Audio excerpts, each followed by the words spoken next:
Afternoon, good afternoon, and good afternoon. This is Robert Scribbler here with the Sunday, January 29th edition of the OBX Wave Report, where we discuss all things waves, weather, climate, and beach lifestyle. And for this wave report, we are going to track a series of storms for the US East Coast, particularly for the US Southeast, a series of frontal storms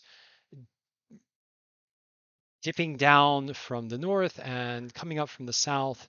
And in that confluence, we expect to see a number of coastal lows develop, which are expected to kick up the waves across the Outer Banks during this week and running into the weekend. This stormy pattern, of course, won't be all storms. We are likely to see breaks in the storms, but generally the pattern is expected to shift to more stormy for the Outer Banks. Right now, the waves are in the range of 1 to 2 feet, and these are expected to build to 2 to 3 feet and 2 to 4 feet over the course of the week for most locations. And then by Friday and Saturday, another stormy impulse might kick up the surf even further to the range of 4 to 8 feet or 3 to 7 feet, depending on which wave models you're looking at. But right now, as we can see in the NOAA GeoColor composite, we have an area of clouds over the eastern portion of the US, bringing precipitation and stormy weather for large sections in the central US and the eastern US. And we're going to talk about this storm system further as we go for today. Looking at the upper level satellite picture with the infrared cloud tops showing up, we can see the area of disturbed weather sweeping on through Texas, Louisiana, Mississippi, Arkansas, Alabama, Tennessee, Virginia, and on into the Northeast. This frontal system is expected to dip down across the Southeast, tap into some coastal energy, and form a mild coastal low over the next couple of days. We do see some Arctic air sweeping down through the northern tier of the US, as has been occurring consistently for recent days and weeks. This particular system in the US East is tapping moisture from a warmer than normal Gulf of Mexico, a warmer than normal ocean surface off the US East Coast, and from the Pacific in the subtropics. So a lot of moisture getting pulled into this system. And we can see that moisture is evident in the large band of precipitation streaming across the United States from Texas all the way to the Northeast.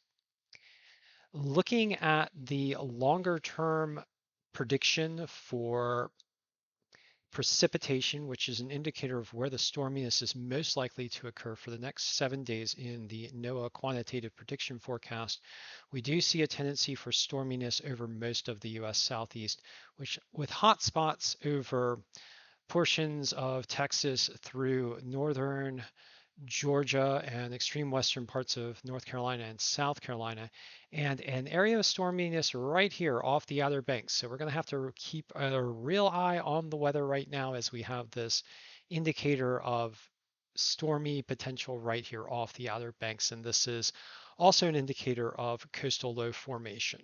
We're going to talk a little bit more about that as we get into the global forecast system model. But before we do that, I do want to show you some local observations for today. And what I will say is that for the most part, waves are in the range of 1 to 2 foot across the eastern facing beaches of the Outer Banks. And I'm going to provide you 3 locations up and down the coast to give you a sample of the kind of wave conditions that we are experiencing. It is worth noting that these wave conditions are already a bit higher than they were yesterday. Most of the wave conditions yesterday were in the range of 1 foot, maybe to 1.5 foot in most locations. All right, so for Jeanette's Pier, zooming into Jeanette's Pier with our Google Maps used for informational purposes, we find that waves at Jeanette's Pier are in the range of 1 to 2 feet, with a primary swell coming in at 11 seconds and a secondary swell coming in at 6 seconds. Winds are coming out of the southwest at 7 miles per hour, which is an offshore flow. The air temperature right now for Jeanette's Pier is in the range of 52 degrees Fahrenheit, and the ocean water temperature is in the range of 49 degrees Fahrenheit.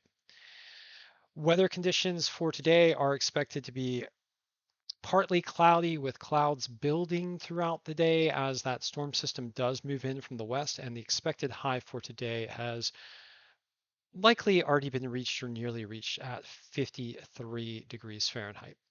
Moving on down south past Oregon Inlet to Rodanth, we find that wave conditions are about the same in the range of 1 to 2 foot at Rodanth Pier, with a primary swell coming in at 11 seconds and a secondary swell coming in at 6 seconds.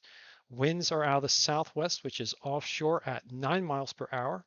The air temperature is 60 degrees, and those ocean water temperatures are a few ticks warmer at 52 degrees Fahrenheit, although still cold water conditions, so you're going to need all your cold water protection. But with those warmer air temperatures, it's much more pleasant, so you can tolerate those cold waters quite a bit more. I did see a polar bear club yesterday in the water, and I did get a little film of that on the YouTube. So if you want to see some crazy polar bear type people in the distance down at Kitty Hawk, we've got some video of it. I think it's kind of cool and interesting and fun how people just like to jump into the cold water in the wintertime. But yeah, we got some video of it. Um, Weather conditions for Rodanth right now, partly cloudy as well with clouds building throughout the afternoon. Expected high today at 60, already been reached as well. And then moving on down south to Buxton, we're going to get our third location for today. And we find that waves at Buxton are also in the range of 1 to 2 feet, with a primary swell also coming in at 11 seconds, secondary swell a little bit slower coming in at 7 seconds. Winds are out of the southwest at 10 miles per hour, which is offshore with maybe a bit of a cross-shore component. Air temperatures at Buxton are in the range of 61 degrees Fahrenheit, with ocean water temperatures warmer down there at Buxton than during recent days, also at 61 degrees Fahrenheit. Sounds a bit more appealing down there at Buxton. I don't know. I might go south one of these days to get a little wave report from the beaches for you as I get my cold weather gear together this week. So in any case, I did talk to you about the stormy pattern that is emerging for the US Southeast. And I do want to show you some predictive features coming from the Climate Prediction Center at NOAA and some other predictive features in the models. And what we see for the 8 to 14 day temperature outlook is that temperatures for the US East tend to be warmer to much warmer than normal, and temperatures for the US West and parts of the Northwest tend to be colder than normal. And this bifurcation in temperatures is one of the things that appears to be feeding a generally stormier pattern for the US Southeast over the next week or so, and then generally over large portions of the United States in the 8 to 14 day time period. Looking at convective outlooks, we don't see anything too crazy, but there are some thunderstorm potentials over the southeast in association with that frontal system. And then looking at the models, I did want to show you some of the model forecasts for today and running into the next week and possibly the week after, because the stormy pattern is evident right now in the global forecast system model. So I just want to show you that as well.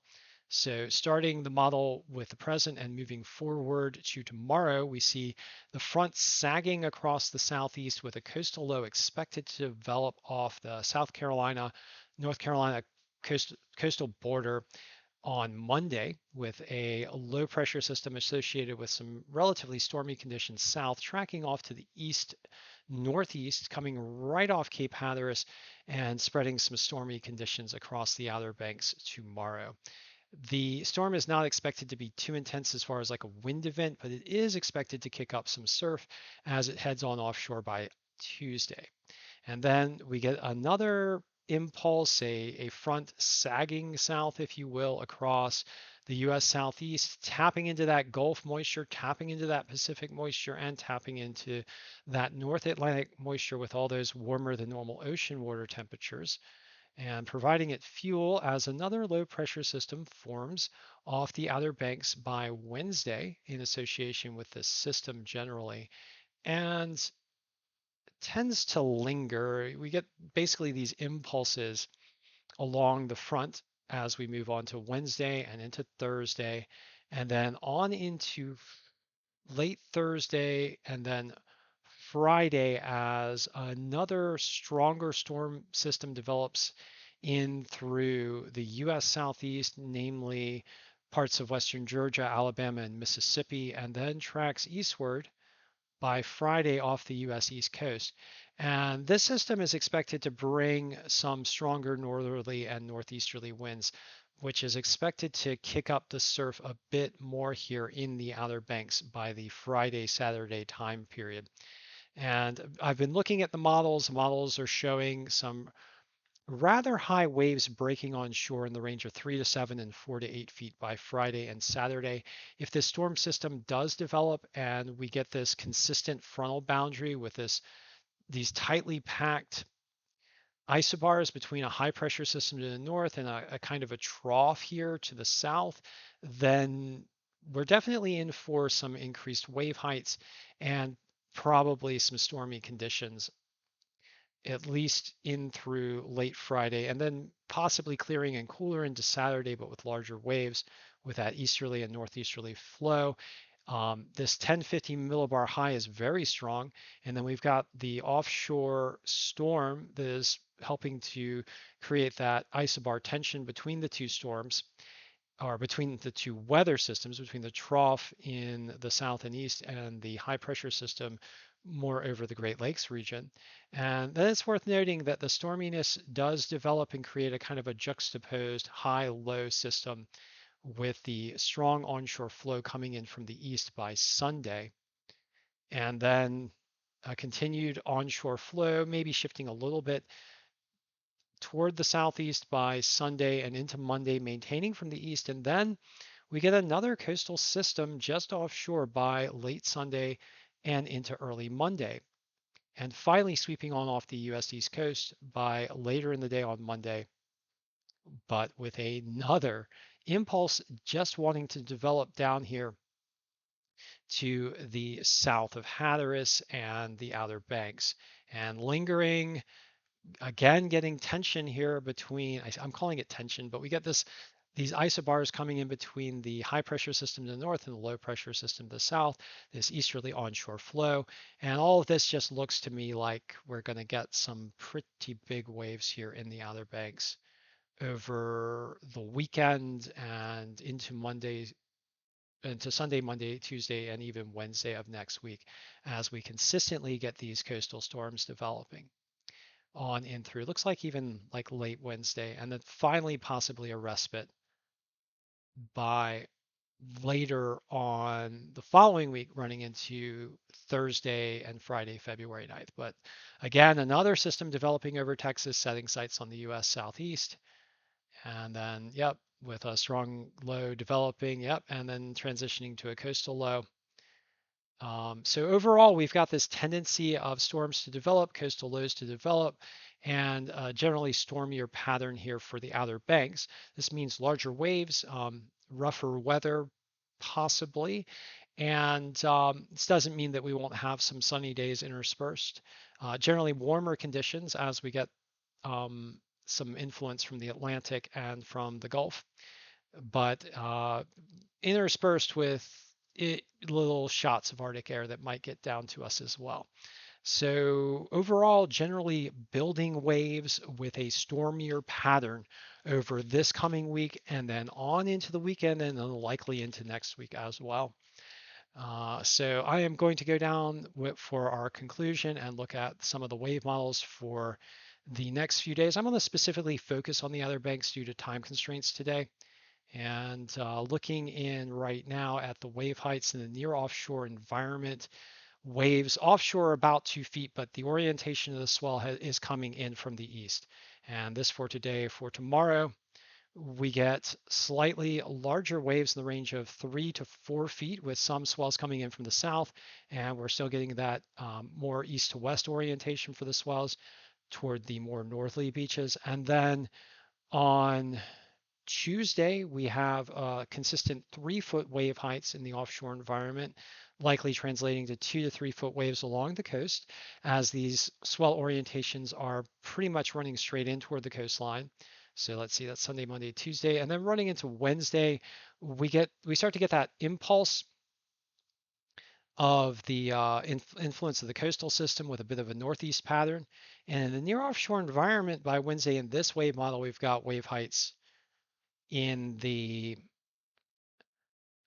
5 to 7 foot range. So even by midweek, we actually might see the waves start to pump up even before uh, Friday of this week. Let's make sure I'm getting this right here. So today is Saturday. So, I'm sorry, Sunday. So Sunday, Monday, Tuesday, and Wednesday. Yep. So this particular model is showing heavier swell coming in by Wednesday. So we might even see the waves start to pump up even more by Wednesday. And then moving on into Thursday, we see the swell orient back toward west to east.